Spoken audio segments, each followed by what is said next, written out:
Autolite and its 96,000 dealers present Suspense. Tonight, Autolite brings you Vamp Till Dead, a suspense play starring Miss Ginger Rogers.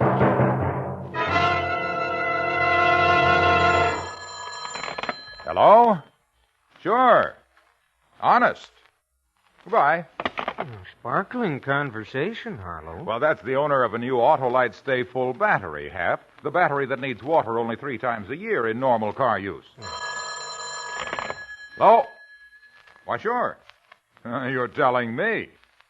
Bye. Harlow, are you speechless? No, Hap, that's my friend again. He wants me to know his new Autolite Stay Full battery has fiberglass retaining mats protecting every positive plate to help prevent shedding and flaking and keep the power-producing materials in place. And you said nothing? Well, there is nothing to say after such a sound statement, Hap.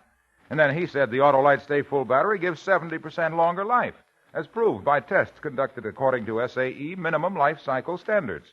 So, friends, see your neighborhood Autolite battery dealer and have him install in your car an Autolite Stay Full battery, the battery that needs water only 3 times a year in normal car use. And remember, you're always right with Autolite.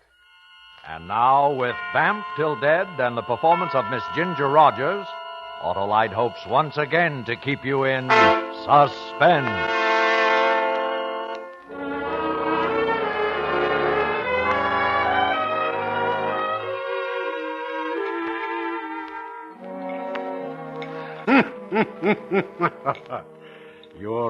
Your first name, I've forgotten. What did you say it was? Amy, Mr. Gentry. Amy Watkins. Amy. Yes. And are you a good secretary, Amy? Why, you have all of my recommendations, Mr. Gentry. I mailed them to you a week ago. Oh, yes. To be sure, I must have looked at them, or I wouldn't have hired you and had you come all the way from New York now, would I? You've never worked for a writer. You think you'll like it here in this big house, working for me? I hope so, sir. Sir. Sir. That's very good. Did that politeness come from some secretarial school, or perhaps your dear old mother taught it to you? No, I know, sir. Never mind, Amy. As soon as we finish eating, you may unpack, write whoever you have to write, and explain that you are safely here. We start work first thing in the morning. I'll attend to all that, Mr. Gentry. What do you think of me? I beg your pardon? Me? How do I strike you? What am I? A gentle person, a wit, a profound talent, a buffoon? Tell me, Amy. I'd be interested in your opinion. Well, I've only known you half an hour, Mr. Gentry. Then I'll tell you I'm a writer. Amy, do you know what it means to have 1,000,000 words inside of you and not be able to let them out? No, sir. It's an utter horror, and that's the way it's been with me for almost a year. But now I'm ready to go back to work again and release those 1,000,000 words. To take them down, that'll be your job. I'll do my best, Mr. Gentry. It's not going to be easy, very demanding, Amy. That's why I'm paying you a good salary. I'll make you work when it's working time. I understand, Mr. Gentry. Sometimes I feel like working, and sometimes I don't, and sometimes I like carnations on the dinner table, Amy. Very hard to get. Shipping problems in winter like this. Delicate, fragile things. Yes, they are. But they're my favorite flower. The cook's name is Jenny. She'll help you find your way around the house. And for heaven's sake, call me Paul, not Mr. Gentry. Yes, Paul. Oh, that's better. I suppose you're tired. Yes, I am. It was a terribly long trip. You can find your way to your room. Wait a moment, Amy. Wait. First time I've had a good look at you. Can't see by candlelight over a dinner table. Tilt your head toward the lamp. I want to see your face more clearly. But don't. Do as I say. You're trembling as I touch your face, Amy. You're frightened. Oh, no, I'm not. I'm not at all. At this instant, you can't decide whether or not I'm a madman. You must need this job very badly. I want to work for you.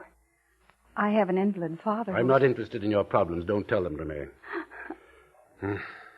Amy, it's an assistance to me if people adjust to new situations as quickly as possible. Have you heard about my wife? No, sir. I haven't. Well, you will, so I'll tell you. People around here say I killed Mrs. Gentry.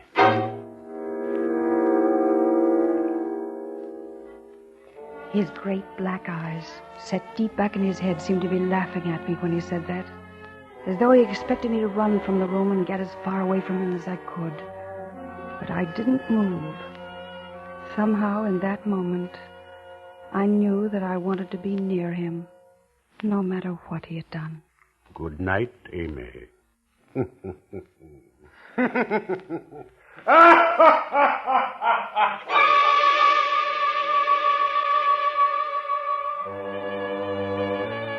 I went upstairs to my room. I could still hear laughter even after I closed the door. And then, finally it stopped. And I was lying across my bed when I was aware that someone was standing beside me. He's like that, child. You mustn't mind him. What? It's his way. A way you'll come to know and understand if you remain here and work for him. I'm Jenny, the cook. Oh, yes. I'm glad to meet you. He said you'd show me around. Somehow I didn't imagine you'd be like this. Oh, my dear. Well, I find more satisfactory inspiration in serving meals for a fine writer like Paul Gentry than I ever found in the 23 years I taught a high school English class. Jenny, I'm going to like you. Don't let him upset you. He really doesn't mean it. He can be as gentle as he is harsh. No one really understands him. Did Mrs. Gentry understand him? No, she didn't. She never made an attempt. There's a question in your eyes, Amy. Was she murdered? Yes. In that little guest cottage down by the bridge. You can see it from this window. There? It seems so still and quiet, Jenny. It's hard to realize. Yes. Happened almost a year ago. I served dinner that night. They argued over something trivial, or flowers on the table. Mrs. Gentry ran from the house. A few minutes later, I could hear her playing the piano from that cottage. Some little tune that always infuriated him. The next morning, her body was found slumped over the piano. Her neck was broken. That's all. Thank you for telling me about it, Jenny. There was no evidence against Mr. Gentry. No proof. Only hearsay and talk. I see. You'll hear that talk from time to time, Evie. Will it disturb you? No, I don't think so. Strange. What? Your appearance, my dear. It's really quite remarkable how much you resemble Isabel Gentry.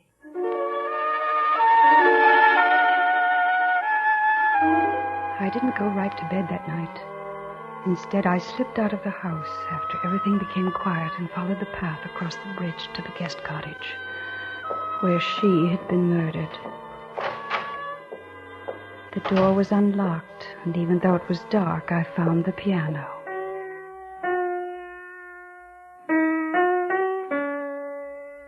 As I played, I wondered how much of Paul Gentry I might have understood if I had been Isabel.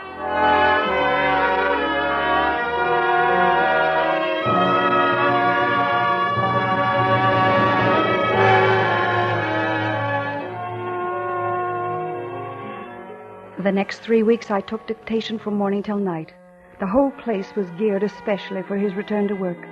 Jenny seemed to be everywhere, bringing in meals at all hours, slipping in and out of rooms silently so as not to disturb anyone. And then one afternoon, when I walked into his study, there was another man standing there beside Paul. Oh, Amy. This is Al Pender, a local newspaper man. He tried his best to have me indicted for murder. Oh? How do you do, Mr. Pender? I'm a celebrity, Amy. Pender wants to interview me about my new book. Why don't you tell him all about it? I wouldn't want the responsibility, Paul. You can tell him how bad it is as well as I can. No, Paul. I couldn't say that about it. What could you say about it? Anything worthwhile? The dropped eyes, the withdrawal. Isabel used to react the same way when I became angry with her. Do I remind you of her? Yes, you remind me of Isabel, of all the things in her that stopped me from writing. How do you like that, Pender? There's a story for you to print. You want me to print it, Gentry? I'd kill you if you did. I'm sorry that I remind you of Isabel, Paul. Are you, Amy? Are you really? No, I don't think you are. I don't think you are at all. Well, has he been like this much? I'd rather not say, Mr. Pender. Al. I'm glad he left, Amy. I think you're a nice person. Thank you. Too nice to work for him. How'd you meet him? How'd you get this job? I found out he was going back to work and needed a secretary. Did you know that no one in town would work for him? Yes, because of Isabel Gentry. And still you came here. Yes. He killed her. Everyone knows it. It was never proved. No, because of a technicality. I watched him here with you. He looked at you the same way he used to look at Isabel, with that fury in his eyes. I know that. And there's a reason. At times, Amy, you look a great deal like her. That means you're in danger as long as you're around him. He's a madman. He might actually think of you as Isabel. I want him to think of me as Isabel in every way possible, every day, every minute. There must be some way to prove he killed her. Who are you? I'm Isabel Gentry's sister.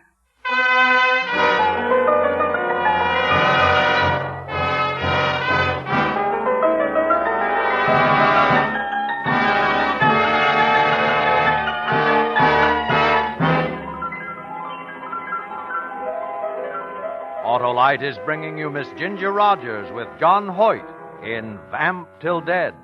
Tonight's production in radio's outstanding theater of thrills, Suspense.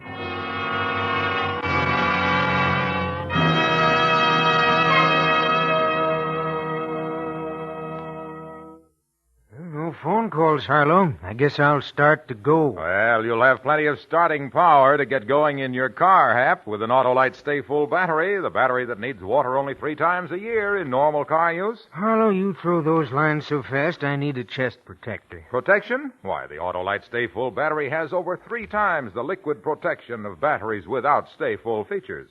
So, the Stay Full needs water only 3 times a year in normal car use. Go on, Harlow, and remind me... That the Autolite Stay Full battery has fiberglass retaining mats protecting every positive plate to help reduce shedding and flaking and keep the power-producing materials in place. How long can this last? Autolite Stay Full batteries last longer, give 70% longer life, in fact, as proved by tests conducted according to SAE minimum life cycle standards. Good night, Harlow. Yes, friends, it's a good night to join the legion of lads and lassies who've latched on to an Autolite Stay Full battery, the battery that needs water only 3 times a year in normal car use.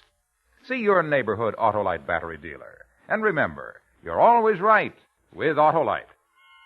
And now, Autolite brings back to our Hollywood soundstage Miss Ginger Rogers in Elliot Lewis's production of Vamp Till Dead, a tale well calculated to keep you in suspense.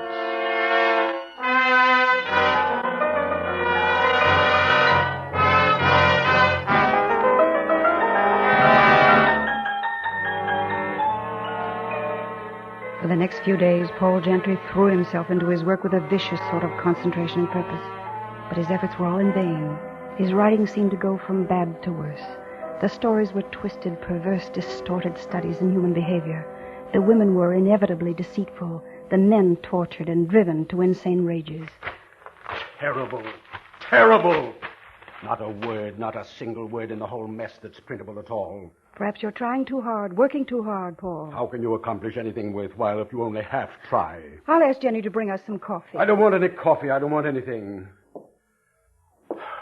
Maybe I expect too much, want too much, need too much. What is it that's the matter with me? What is it? Tell me, tell me. I can't tell you, Paul. I don't understand you. You don't even try, Isabel. Why do you smile? You just called me Isabel. I did. Well, I'm sorry. It won't happen again. It was an accident. Yes, Paul. Of course it was. It was an accident.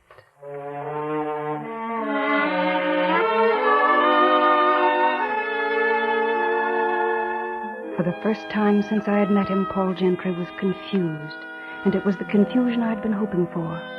I began to do everything the way I had remembered Isabel. I wore her favorite perfume.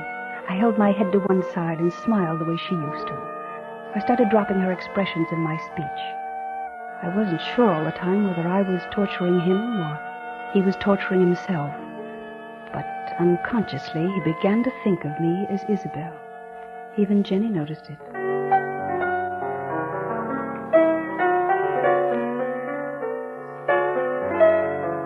Amy! Oh, I didn't notice you come in, Jenny. What are you doing? Here in the cottage. Practicing? It was the little melody she used to play.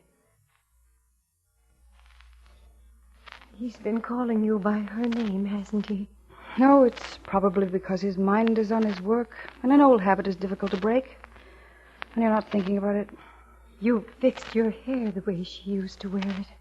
Have I? I often put it up like this. Do you think my hair would really bother him, Jenny?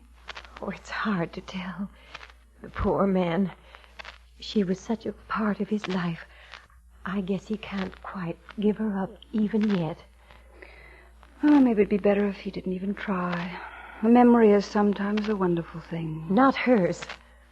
There was something about her that killed his inspiration to create and left him with a feeling only to destroy. And he's done a good job, starting with himself. His writing is very bad. What do you think I could do to help him? Leave. Because no one can help him but himself. But if he's going to write, he needs me. Do you want to go through life with a picture in your mind of man being eaten alive by the acids that are burning inside of him? Jenny, why do you stay? Oh, I'm like his desk or the chair he sits on, just a piece of furniture doing a job. He doesn't think about me one way or the other. Someday I'll be able to see him get back to writing the way he used to. You mean without her? Yes. Do you think he killed her, Jenny? That's something I don't dare think about, Amy.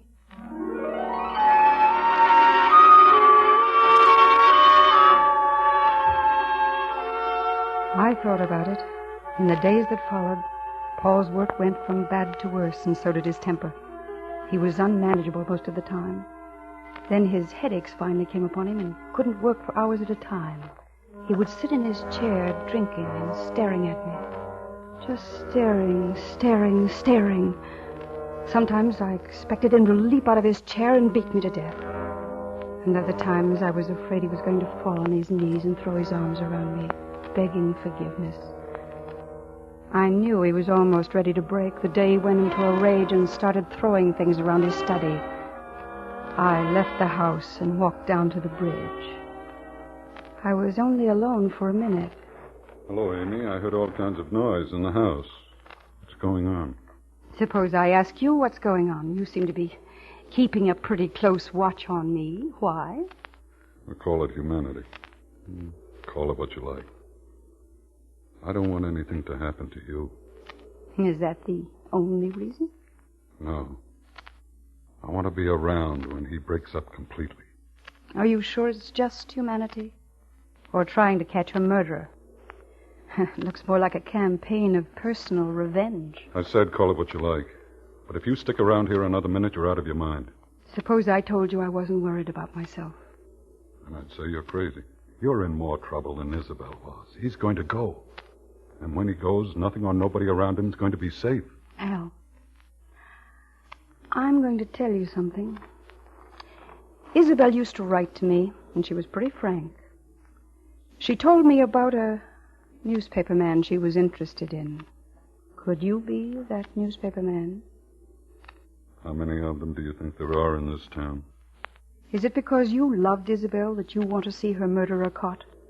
Or would you just like to sacrifice Paul Gentry because he was married to her when you wanted her? All right.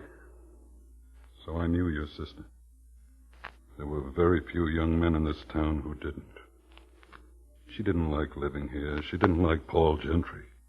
She didn't like this lousy small town. Then why didn't she get out?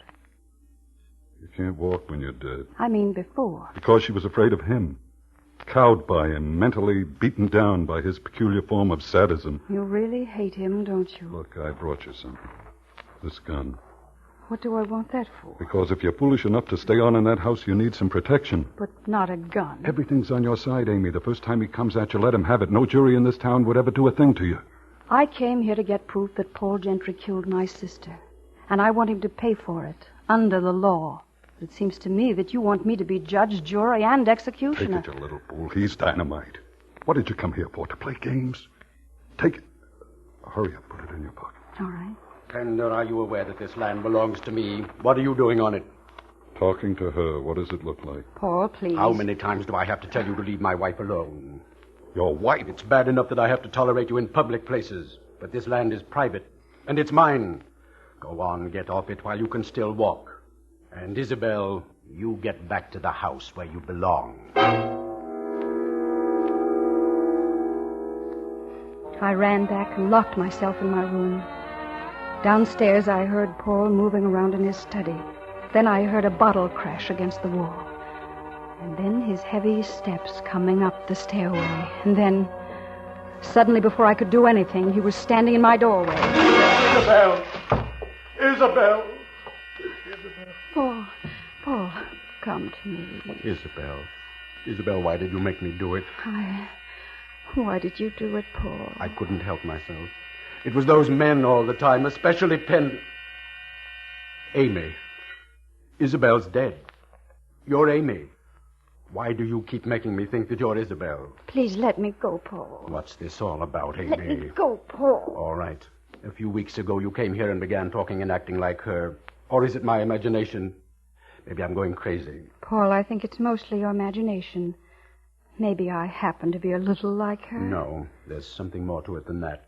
Something I can't figure out. Something in the air or inside of me. I don't know what it is. But I do know one thing. Another week of this and... Amy, why don't you leave here while it's safe? I think it is safe, Paul. You weren't afraid of me the way you were that first night. You weren't afraid of what I might do to you. No, Paul, I'm not afraid. If you really want me to go, I will. I'd rather stay. I want to be close to you. Closer to you than anybody in this world has ever been. I don't want you to go, Amy. Ever. I love you. I know. You love me the same way you once loved her. Isn't that so? Yes, Amy, that's so. And I want you to marry me. Of course, Paul. Of course. I've always wanted to be your wife. Amy. Amy.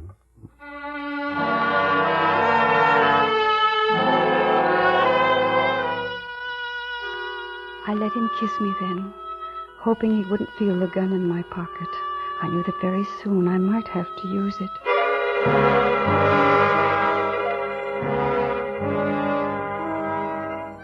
The next evening, when we came back from the Wedding License Bureau, he planned a wonderful dinner for two. The table was beautiful with candles and flowers and expensive silver. When I walked into the dining room, I was dressed in the perfect image of my sister, as I remembered her. Isabel, you never look more beautiful. Thank you, Paul. Your chair. Thank you. We're having roast mallard duck. I shot them myself and kept them in the deep freeze. Are you ready for dinner, Mr. Gentry? Yes, Jenny. Yes, sir. Oh, Jenny, use the large soup bowls, please, for Isabel. I understand, sir. I know you prefer them, darling. Yes. Something wrong, Isabel? Paul, I just noticed. You have carnations on the table. Why, yes. You know I don't like carnations, Paul. I don't like them at all. Isabel, they were all I could get. I'm afraid you'll have to like them, darling. I don't have to like anything. Have Jenny take them off the table. Now, see here. You'll either get rid of them, or I won't eat dinner with you. Do you hear me? Then don't eat dinner with me, my dear. I'd like it better that way. Then I won't have to look at your bored, critical face all the time. Isabel, come back here. Come back here.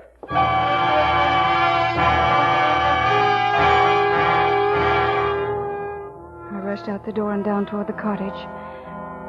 And then I remembered it had been a year to the night that Isabel had died.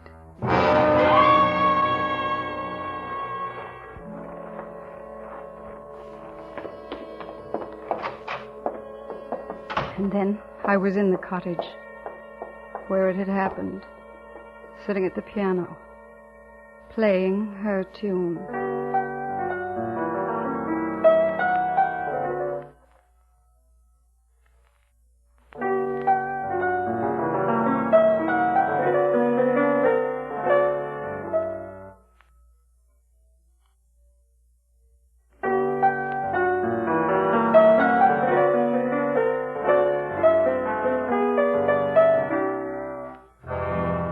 I sat there waiting. I knew that I would hear steps first, then a door. But I heard nothing. Nothing but the wind outside.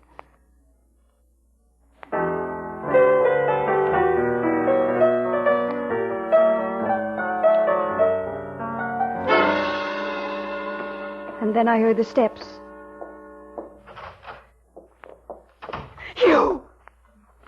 Oh, no. Don't. Oh, don't.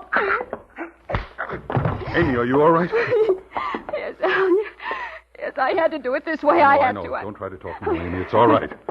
Stay where you are, Pender, or I'll blow your head off. You're wrong, Paul. It wasn't me. Paul, darling.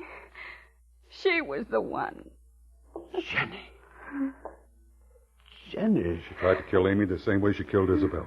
She thought Amy was going to take you away from her. Oh, Amy, my darling, I'm sorry you had to go through this. Oh, Paul, do you know who I am? Who I really am? Yes, I know you're not Isabel. I've known all along. I had to pretend as you pretended. Oh, I'm sorry, Paul, for the pain I've caused you. It's all over, my darling. Ended. Yes, Paul. It's all over. Isabel is truly dead.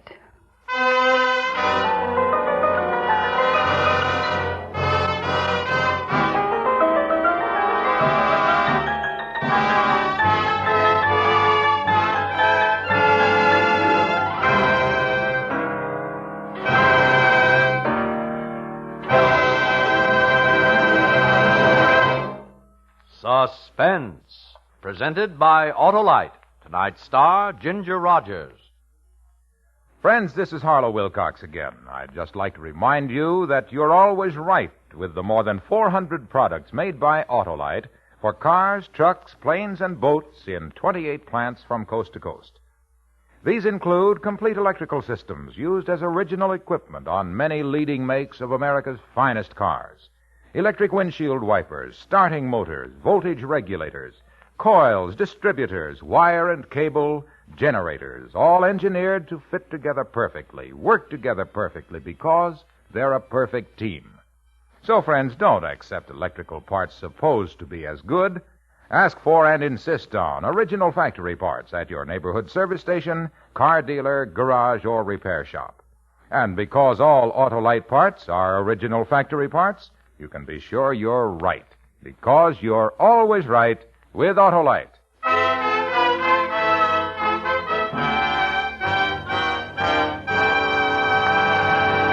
Next week on Suspense, Miss Eve Arden as star of The Well-Dressed Corpse. And in weeks to come, you will hear such famous stars as Ezio Pinza, Paul Douglas, and James Stewart, all appearing in tales well calculated to keep you in suspense.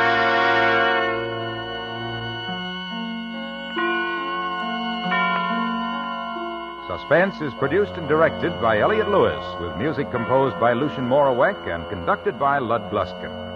Vamp Till Dead was written for Suspense by E. Jack Newman and John Michael Hayes. Included in tonight's cast were John Hoyt, Jeanette Nolan, and Ed Max. Ginger Rogers is soon to be seen in the Universal International picture The Groom Wore Spurs.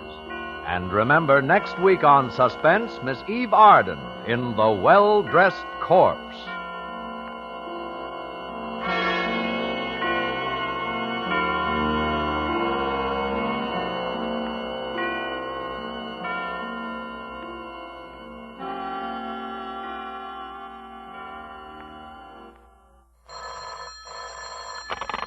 buy Autolite Stay Full batteries, Autolite Standard Type or Resistor Type spark plugs, Autolite electrical parts at your neighborhood Autolite dealers. Switch to Autolite. Good night. This is CBS, the Columbia Broadcasting System.